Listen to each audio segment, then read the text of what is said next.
cair em angústia e debater-se nas trevas para conseguir compreender por si mesmo, encontrar-se a si próprio.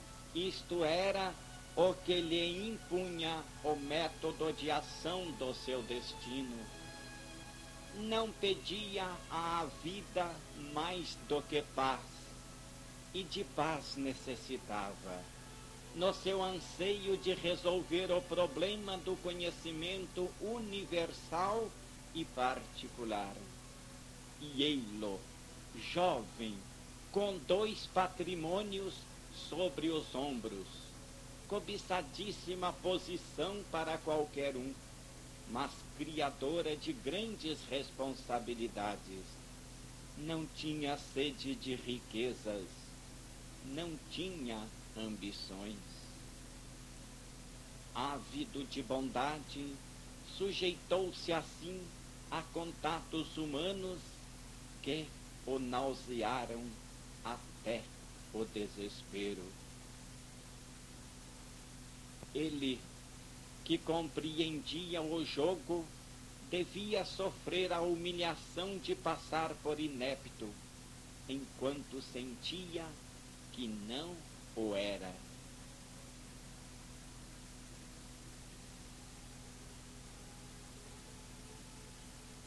Da riqueza não sentiu senão o peso, a responsabilidade, a escravidão, os perigos. Dava, pois, um passo avante, simultaneamente, nos 3 caminhos que o esperavam. Avançava no conhecimento de si mesmo. Aprendia, na dor, a primeira lição de renúncia libertadora do espírito. Iniciava a sua transformação, avançando para Cristo. O destino sabe propor quesitos especiais a determinados espíritos. Possui métodos sábios de distribuição das provas. Rebela-se, e nessa rebelião se reconhece e realiza-se a si mesmo, opondo-se a tudo e a todos. Esta reviravolta, livremente desejada, foi o primeiro passo da sua ascensão. Sentiu também nojo da riqueza, que a odiou enquanto viveu. Não é a riqueza em si que merece condenação, porque ela é força que pode, quando bem empregada, ser um meio poderoso de realizar o bem. Merece condenação a psicologia de avidez, que é a sua auréola natural, a atmosfera sufocante que constantemente emana. O mal que, para conquistá-la, não se tem receio de praticar, as aberrações que provoca, a horrível espécie de almas que atrai e de que se circunda, a escravidão, a asfixia, a abjeção espiritual, que frequentemente são o seu preço. A aquisição gratuita de bens por hereditariedade era para ele, para a sua lei moral e pessoal, coisa ilícita, imoral, inadmissível. Ouvia a voz longínqua a repetir-lhe: bem-aventurados vós que sois pobres, porque vosso é o reino de Deus. Mas ai de vós, ó ricos, porque já tendes a vossa consolação. E ainda: dá aos que te pedem, e se alguém te tirar o que é teu, não demandes com ele. E por fim, a máxima: É mais fácil passar um camelo pelo buraco de uma agulha do que um rico entrar no reino de Deus.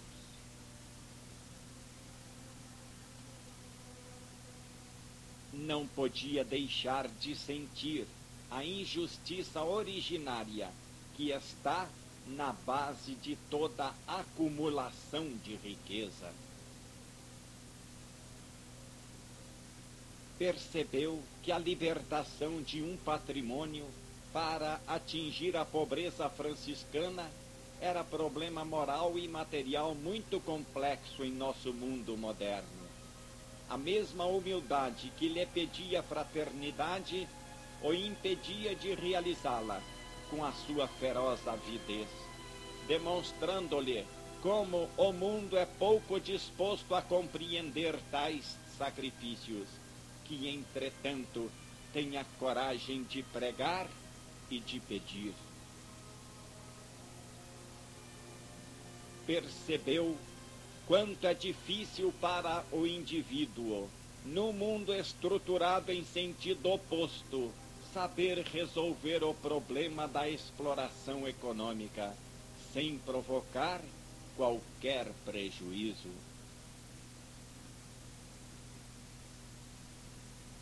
Os seus motivos ninguém conseguia compreender, e se os compreendesse, não os admitiriam.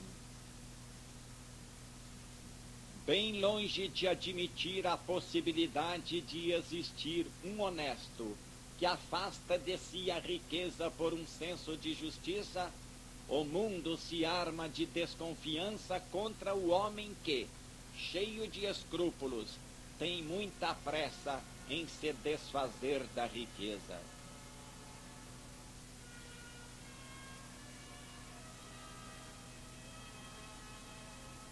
Na luta corpo a corpo para a realização do seu plano, ele era o supremo utopista, escarnecido e incompreendido.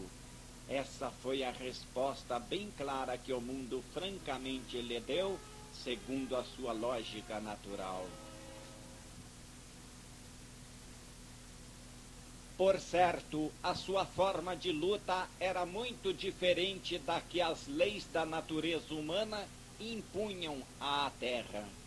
Buscava uma seleção muito elevada, muito complexa e de muito remotos resultados, para que as suas ações pudessem ser admitidas num mundo em que se desenvolvia outra luta, dirigida no sentido de outra seleção. O nosso utopista tinha consigo o Evangelho e se havia lançado justamente na via da sua aplicação integral. Havia jurado fé no Evangelho e com o Evangelho queria ir até o fim, se necessário, até os extremos da desesperação e da morte. Enquanto a sua vida prosseguia, observava os entrechoques da batalha. O mundo derrotaria nele o Evangelho ou o Evangelho venceria o mundo? Neste segundo caso, a sua ideia não era mais utopia. Não era um louco, como se dizia. O triunfo do seu espírito estaria completo. A via excepcional que seguira não era errada. Quando uma consciência age retamente, nunca é abandonada por Deus. O nosso protagonista começou a pôr metodicamente em execução o programa da sua própria expoliação, inteligente expoliação. A sua atitude não era de fuga, como a de quem, sem preocupar-se com as consequências, com as reações desta força que se abandona à riqueza, entregue apressadamente tudo aos pobres e volta as costas ao mundo para ausentar-se no seu misticismo solitário. A ele cabia, pelo contrário, o trabalho entre os deserdados, para suportar com eles o peso e compreender o sentido da sua vida.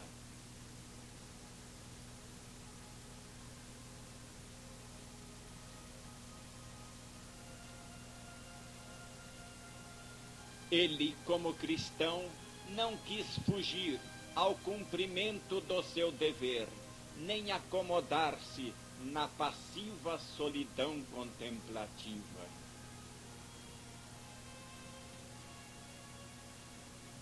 Sentiu que nenhuma espécie de penitência pode justificar o imperdoável pecado do isolamento, que nos afasta da fraternidade na luta e na dor, ou o pecado capital do ócio, que nos afasta do grande dever individual e social do trabalho. Não é acaso suficiente matéria de penitência a dor do mundo para que se deva artificialmente buscá-la de outra forma? Quem verdadeiramente crê numa coisa, ao invés de pregá-la, começa a praticá-la. Até que as suas intenções não se manifestaram em fatos concretos e não se tornaram claramente visíveis no exterior, as coisas andaram discretamente. O mal-entendido o defendia. Os seus atos podiam ser interpretados de maneira diversa. Deixaram-no viver. Mas quando, pouco a pouco, começaram a compreender o que ele de fato queria fazer, os seus dependentes, que receavam perder as suas posições e ser despojados das suas utopias, ocultamente se congraçaram para tomar conta de tudo, antes que qualquer outro o fizesse, e começaram o cerco. Sabia muito bem que quem sabe negociar gosta de fazê-lo apenas em benefício próprio. O seu interesse, ele o colocava em coisas bem diversas, e sabia que o juízo do próximo não o podia elevar, nem abater, mas queimava, porque o isolamento é doloroso para todos, mormente para os espíritos mais retos e sensíveis, que sentem de maneira mais viva a necessidade da comunhão humana.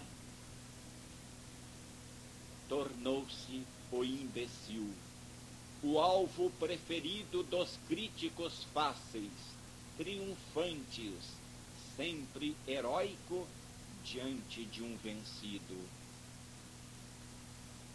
Todas as suas coisas, recordações de outros tempos, que eram a sua vida passada, foram atiradas, sacudidas para todos os lados, sorvidas, pedaços de sua alma jogados ao vento.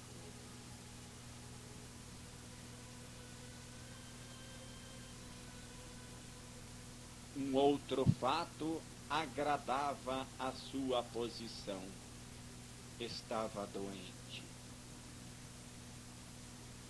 E um dia disse: é melhor morrer que chamar o médico. E manteve a palavra. Foi esta uma das primeiras vantagens de sua pobreza. e manteve a palavra. A necessidade de aprender, antes de mais nada, com um sábio regime, a defender a sua saúde, pois que só ele podia conhecê-la bem, evitando o perigo de pedir ajuda, de colocá-la sob a administração de manuseio de outro.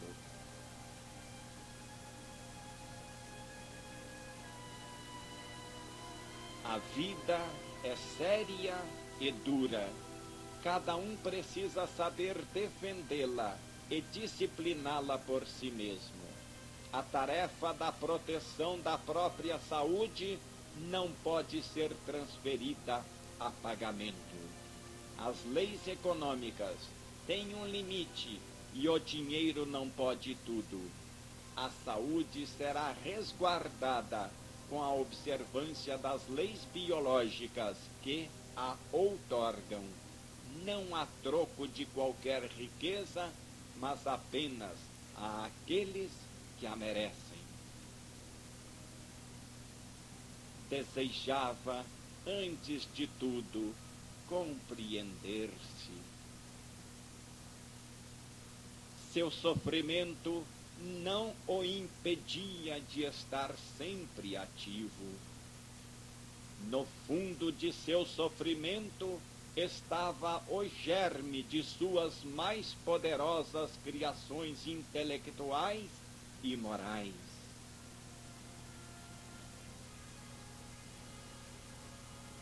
No fundo, era o mais dinâmico entre os dinâmicos, o expoente do tipo século XX, o tipo do espírito que é, sobretudo, ativo, o tipo biológico da nova civilização do terceiro milênio. Vivia entre ásperas montanhas, numa choupana exposta, no inverno, a todos os ventos.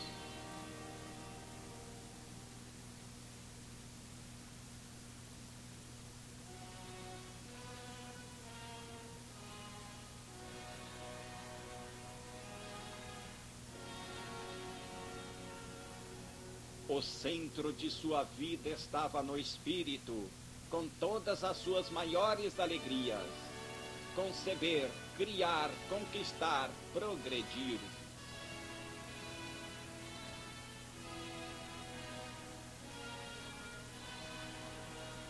Aquele primeiro ano de exílio, em região perdida no extremo da Sicília, tão espiritualmente longe a sua mística Úmbria, foi de profundo sofrimento. Era este o primeiro gole do cálice da sua amargura. Parecia-lhe impossível descer mais baixo. Parece seja necessário, para que se possa manifestar alguma lei superior da vida, que uma alma deva primeiro ser espoliada de tudo. Quando tudo está maduro, então o fenômeno se precipita rápido e irresistível como uma explosão. O nosso homem acreditava-se no direito de impor-se uma questão. Ter-me-ia o evangelho enganado? E de levantar o dilema: se o evangelho é verdade, Deus deverá me salvar. Se Deus não me salvar, o evangelho não é verdade. Com seu empenho tão sincero, pleno e definitivo com respeito aos ensinamentos evangélicos, tinha dado às forças da vida um tal impulso que a sua posição atual exigia solução e resposta.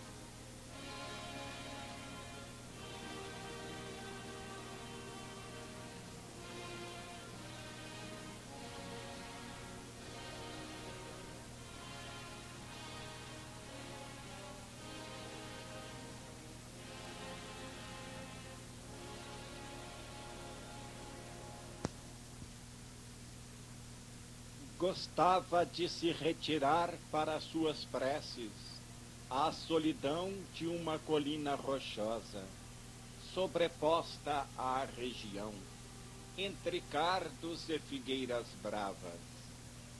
Ali esperava a nova revelação interior. Fora dos trâmites da vida, esperava a passagem da divina providência na sua já agora necessária manifestação.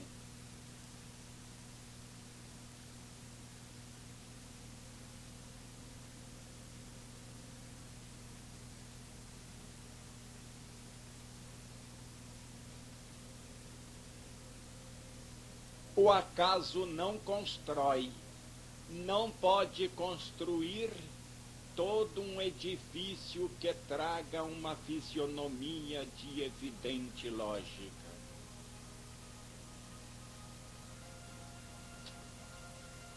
Pusera o Evangelho à prova de Cristo, milagrosamente lhe respondera: sim. Despojado pela justiça de seus bens hereditários, em poucos meses encontrou-se numa posição social verdadeiramente justa, porque exclusivamente dependente de seu trabalho. Começa para o nosso protagonista uma outra fase de seu caminho, que vai dos 45 aos 50 anos.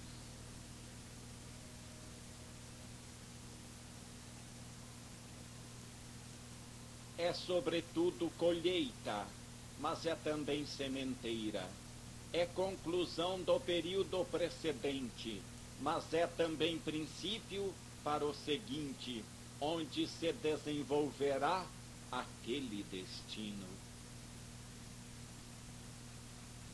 As 3 estradas a que ele, em jovem, se atirara, tinham sido por 20 anos estradas de trabalhos e de martírio, e transformavam-se agora em 3 estradas de ascensão e de triunfo. As estradas que seguira por 20 anos juntavam-se num primeiro resultado em uma só e primeira solução: compreender, agir, sofrer. Chegavam a um fim único: compreender. O problema da consciência que ele se propusera em sua juventude, ao entrar na vida, estava finalmente resolvido. Continuara, depois de seus estudos universitários, a procurar nos livros, interrogando as filosofias, as religiões, a ciência. Essa fonte secara. Muito poucos livros tinham sentido profundo. Abandonara-os. Substituíra-os pela maceração interior, silenciosamente dirigida à intuição imediata da verdade. Sentia que apenas esta o satisfaria. Por intuição, obtivera uma visão do funcionamento orgânico do universo. Em seu espírito fizera-se luz completa.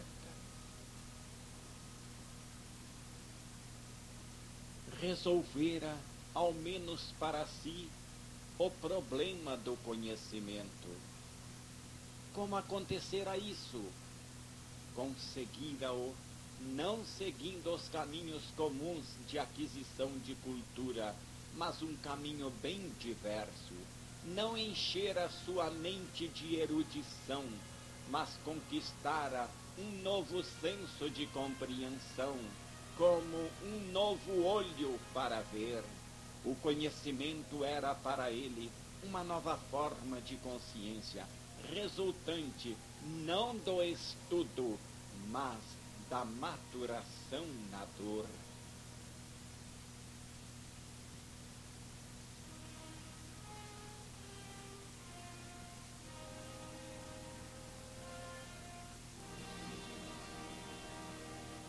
A evolução é apenas a expansão de consciência, sobretudo nos planos internos do eu, que são os planos superiores.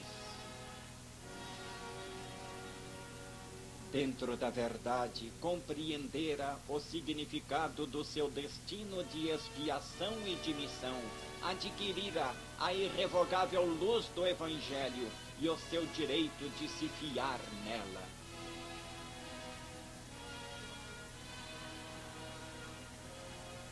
Perdera a riqueza de forma tão horrível, com tão nauseantes contactos, que não lhe ficara na alma nenhuma saudade, mas antes uma grande repugnância por ela e um sentido de piedade para os que a possuem. Tornara a encontrar, muito viva em seu espírito, a sensação de Cristo, e esta era a sua maior alegria.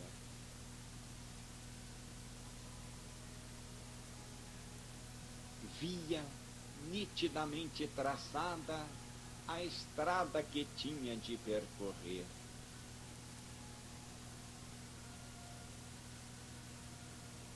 Agir. Resolvido o problema universal, definido e enquadrado nele o seu problema particular, podia realizar-se a si mesmo, dando a própria contribuição, livre e consciente, ao funcionamento do organismo universal. Sua vida movia-se em uníssono com a vontade de Deus e seu destino se desenvolvia de acordo com a sua lei.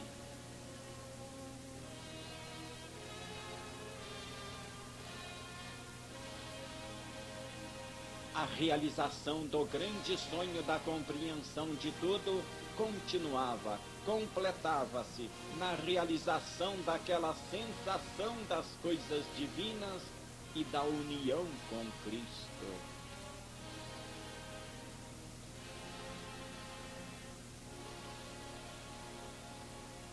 Aquele destino ressurgia, demonstrando que não se sofre em vão, sobretudo quando se sabe sofrer.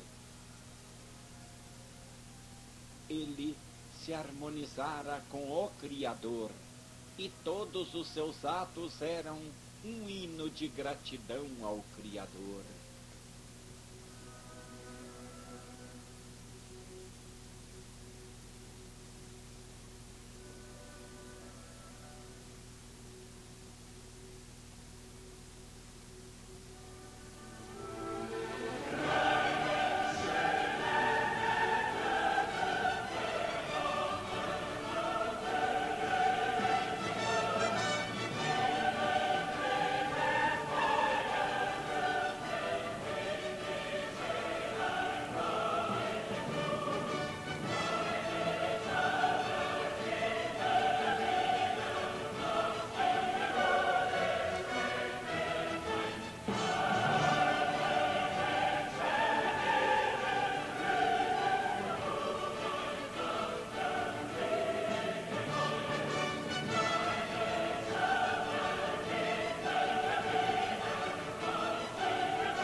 O paraíso não é um lugar, mas um estado d'alma.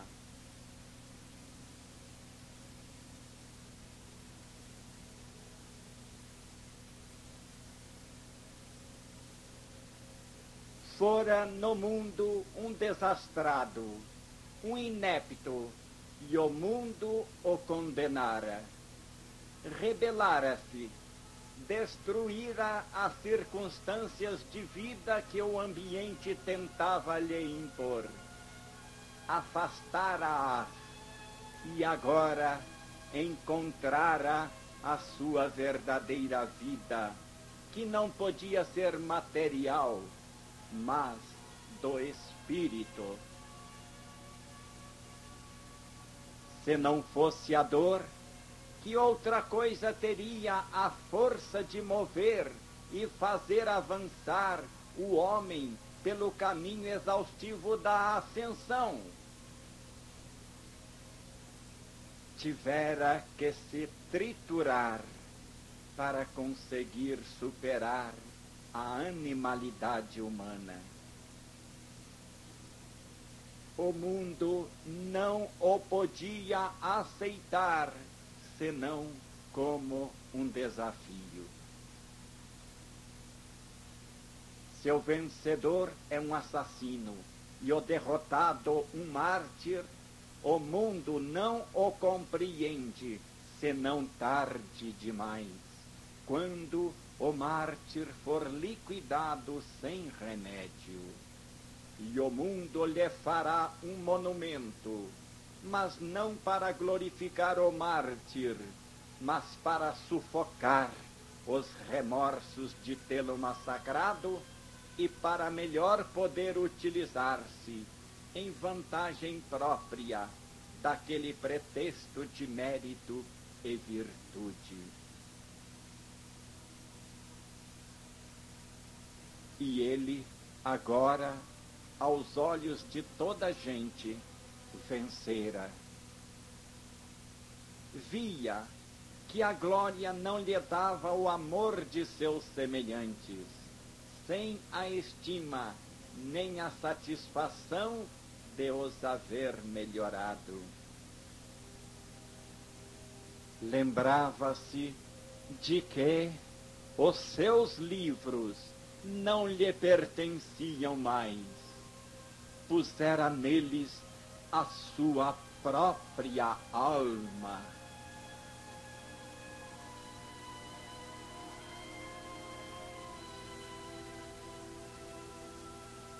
Voltou a olhar para horizontes mais vastos e confortou-se na verificação de suas novas realizações espirituais. A sua alma era um incêndio, mas ele estava ali, presente, em plena consciência, e, embora ardendo, observava e registrava tudo. A verdadeira concepção é realmente um êxtase e uma visão. Um turbilhão de correntes espirituais envolvia-o, arrastava-o fora de si, não sabia para onde, de visão em visão. Seu olhar interior assistia, pasmado, à dilatação dos horizontes na vastidão dos planos da intuição, levado em novas dimensões conceptuais, até a sensação da grandeza infinita do funcionamento orgânico do universo. O pensamento parecia-lhe verdadeiros relâmpagos, imprevistos, vivos, cegantes como centelhas. Acompanhava-o a custo sua pobre pena. Não conseguia registrar tudo e seu coração emudecia na exaltação da alegria da concepção. Parecia-lhe até que este pensamento nascia de um novo gênero de amor espiritual que descia do céu, inflamando-o como um turbilhão de fogo.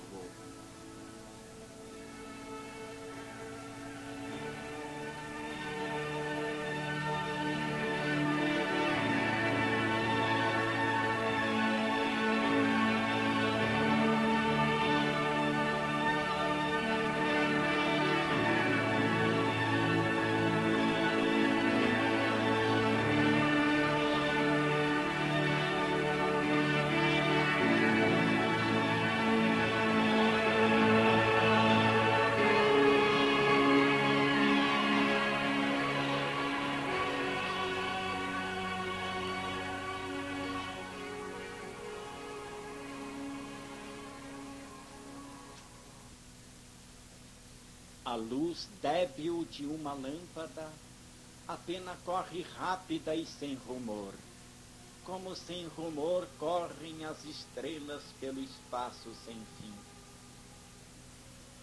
Não há ao seu lado senão um maço de papéis em branco, mas por dentro vai um incêndio de pensamentos, de fé e de amor.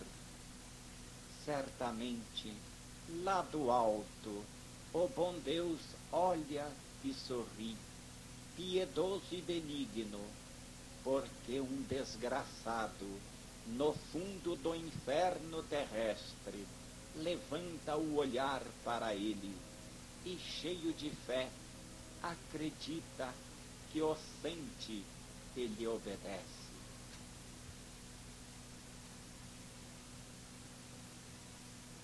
Em cada passo, em cada movimento, em cada atitude que tomava, encontrava-se em irredutível contraste com o mundo. Naturalmente, não podia ser compreendido nem admitido, porque dava às coisas do espírito a mais extrema importância.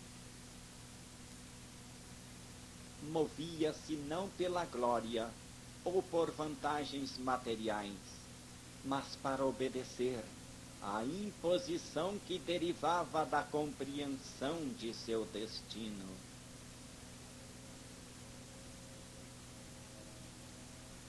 Cuidava de construir como podia, sozinho, em plena sinceridade, crente em Deus, por íntimo sentido de missão.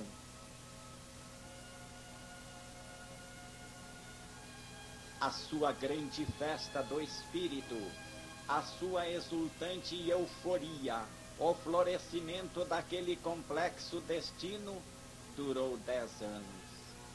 Neste período, abandonou-se plenamente à alegria do cumprimento de sua missão. Nos únicos 2 meses que, no verão, o seu trabalho lhe deixava livres, conseguiu escrever 1 milheiro de páginas que publicou em artigos e volumes. Da fase inspirativa, catarse mística e o registro conceptual, transforma-se em contemplação e visão. Com esta realização suprema, conclui ele este período. No entanto, nem tudo era sempre festa no seu trabalho. Havia as horas de embriaguez da concepção. Havia o auxílio da providência divina, milagroso. Havia a realização de si mesmo em resultados concretos.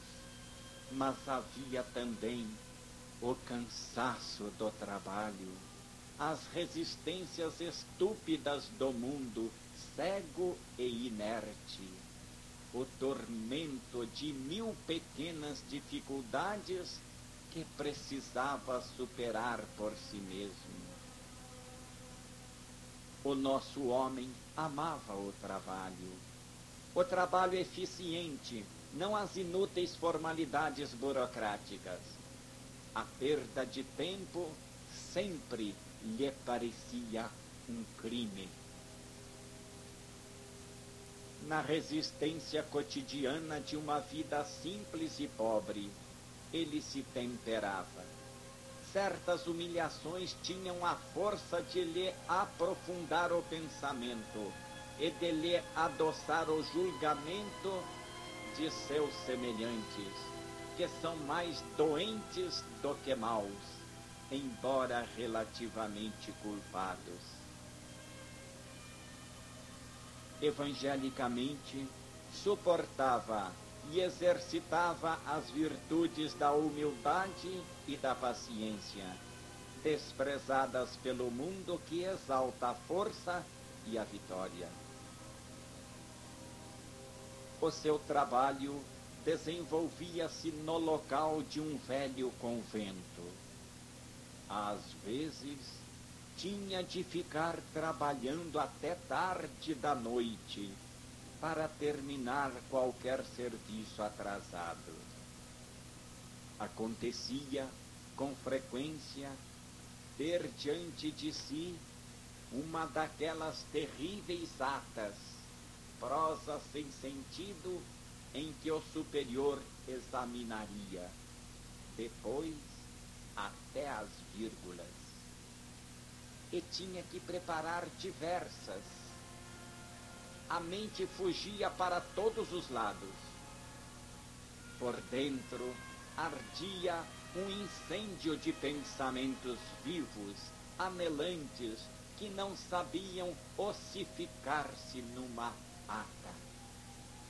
Tinha que escrever, e a mente rebelde divagava, tanto mais ativa quanto mais detestável era o trabalho a realizar.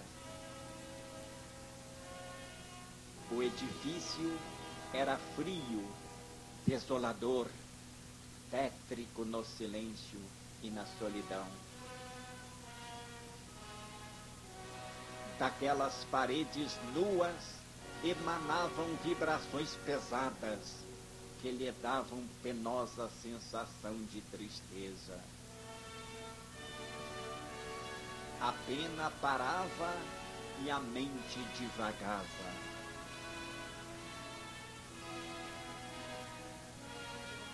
Aquele mosteiro parecia-lhe a cartucha de Valdemosa, onde Chopin, aterrorizado por pesadelos, compunha em seu pobre piano, sozinho, na noite tempestuosa, os amargurados prelúdios. E também, como Chopin, ele via desfilar pelos tétricos e silenciosos corredores uma procissão de frades salmodiantes à incerta luz de candeias. Fitava os olhos mortos e perguntava: quem sois? Por que a vida e a morte? Por que vivesteis? Por que sofro? Por que se deve sofrer tanto? E a fila continuava e se desvanecia quem sabe onde, com o cântico lento e dilacerante. E ele despertava sobre a ata, a vida batia-lhe com ela na face como bofetada.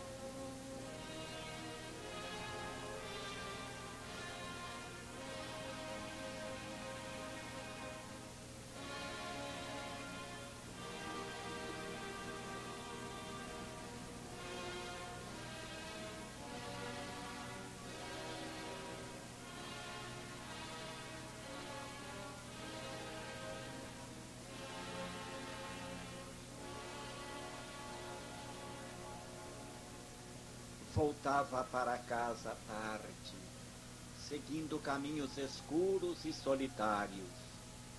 No inverno fazia muito frio naquele povoado de montanha, e ele morava justamente numa garganta entre morros, onde a ventania se engolfava com violência.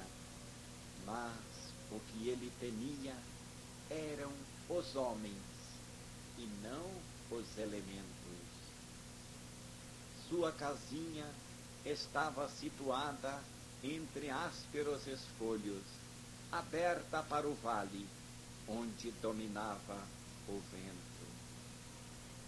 Quando voltava, a casinha estava escura e deserta. Tudo estava em ordem, como deixara, mas faltava o calor do afeto. Renunciava à vida de todos para conquistar uma nova vida. Recebia revelações que depois divulgava em seus escritos. Sabia que para criar é preciso purificar-se e que para se purificar é preciso arder e consumir-se.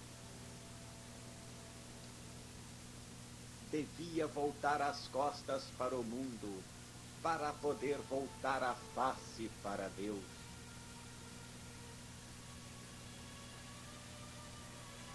Cada uma de suas palavras gritava ao mundo que, sem o sofrimento profundo, nenhuma grande criação é possível.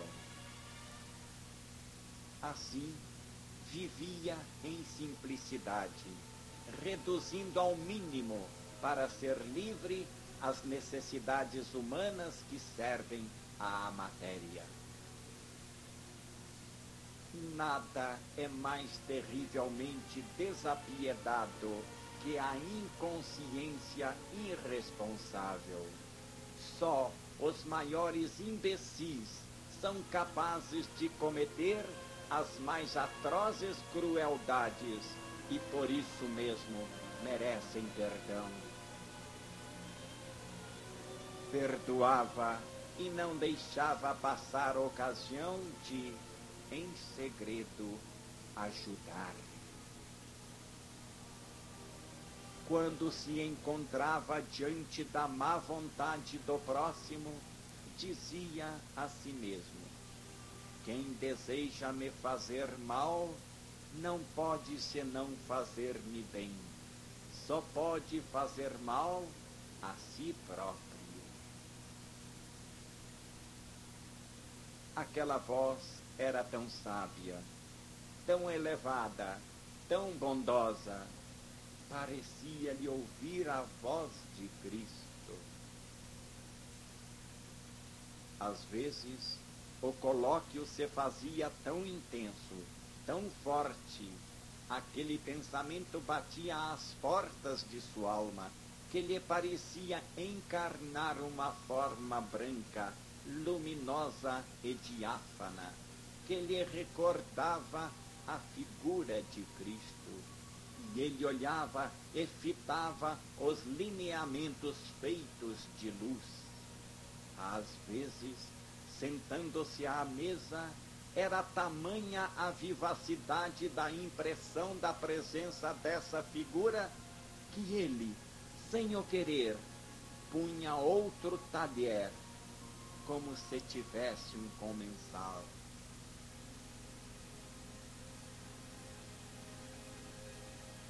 Retirado do mundo, na paz e na solidão, de uma vida simples e obscura, protegido pelo silêncio, florescia este doce sonho fervoroso e tranquilo, onde perduravam as recordações da Galileia.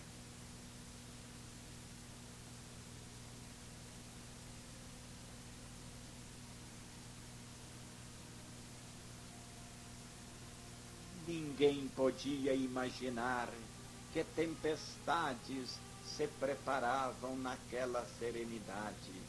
Quantas dores já dormiam naquela alegria.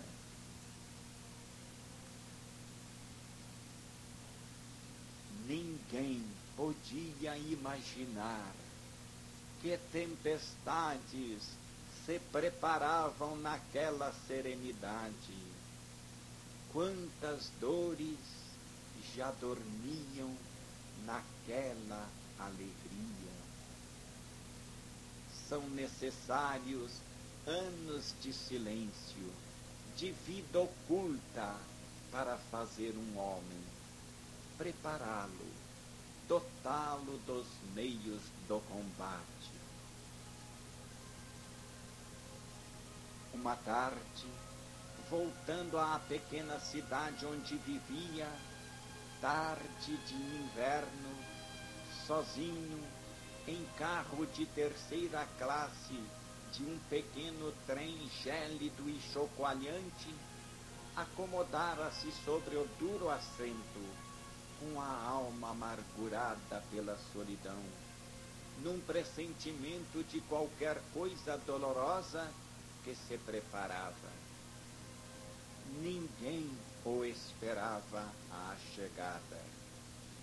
A casa estava gelada e vazia. Sentia a alma apertada num torno, uma tristeza mortal. Começou a orar, pensando na paixão de Cristo, revendo na contemplação, especialmente a íntima cena espiritual do Getsêmani e revivendo-lhe a profunda angústia. Apenas mergulhara nesta visão interior, quando lhe pareceu ver, na cadeira, de fronte, aparecer, emergindo da sombra em que a luz incerta deixava aquele canto, uma como que fosforescência, uma luminosidade vaga que se ia fazendo mais intensa e definindo seus lineamentos, em forma que, também desta vez, sem dúvida, tomava a semelhança de Cristo. E como outras vezes, nascia primeiro o olhar, e esse olhar lhe falava. Observou longamente, para se orientar, para decifrar o pensamento que estava nas vibrações daquele olhar, que era um olhar triste e piedoso, no qual parecia fundir-se toda a dor do mundo. Era como se aquele olhar de amor e de dor descesse da cruz. Parecia-lhe reclamá-la como meio de redenção. E a voz internamente dizia: eis que o meu amor te traz sofrimento. O mundo me foge e me engana. Repudia a redenção porque não quer sofrer. Eu dei o exemplo. Tu que me amas e me segues, prepara-te. Eis que se aproxima a tua hora, a prova maior. Prepara-te. Eu dei o exemplo.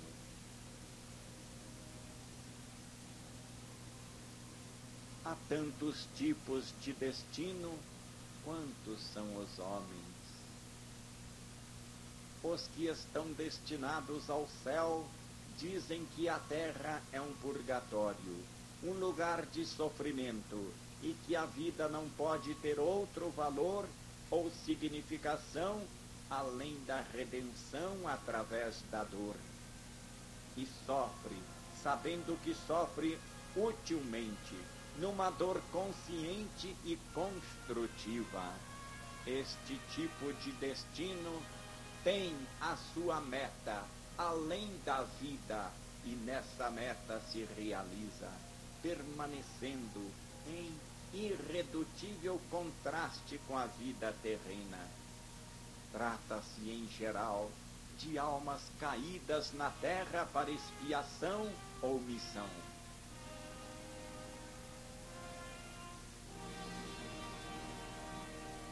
O contraste entre o nosso personagem E o mundo não é, no fundo, senão uma divergência de tipo individual e de alvo.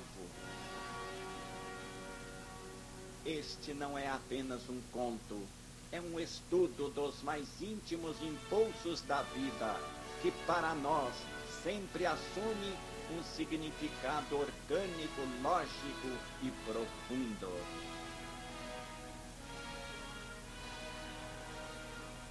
Esperamos que não seja inútil e que sejam compreendidas as afirmativas deste livro, elaboradas para dar um sentido sério e substancial à vida.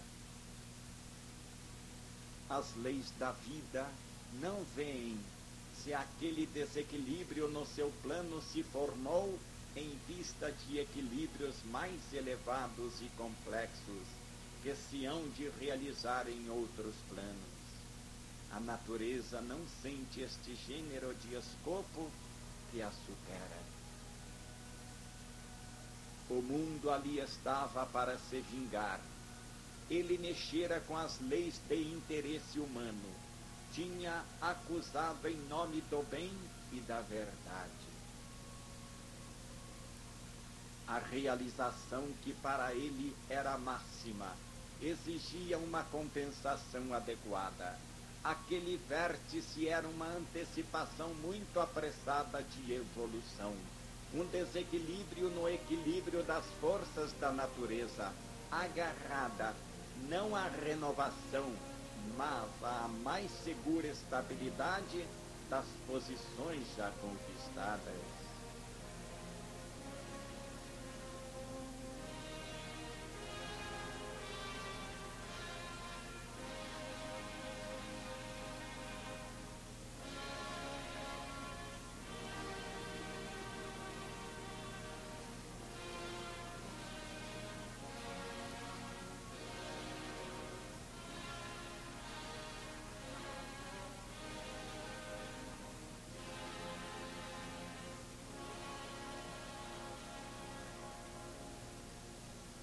Quando um dia a natureza se negou a fornecer energias antecipadamente e retraiu-se ao risco da aventura, contrapondo sua lei de conservação à lei de evolução que se atirava muito longe, então se acalmou a febre criadora, arrefeceu o entusiasmo da ascensão.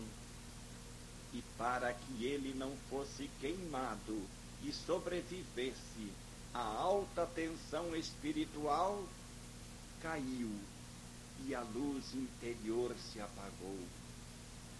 Cai sobre a terra o caos, jazem no lodo os restos piedosos do anjo que queimara as asas no sol.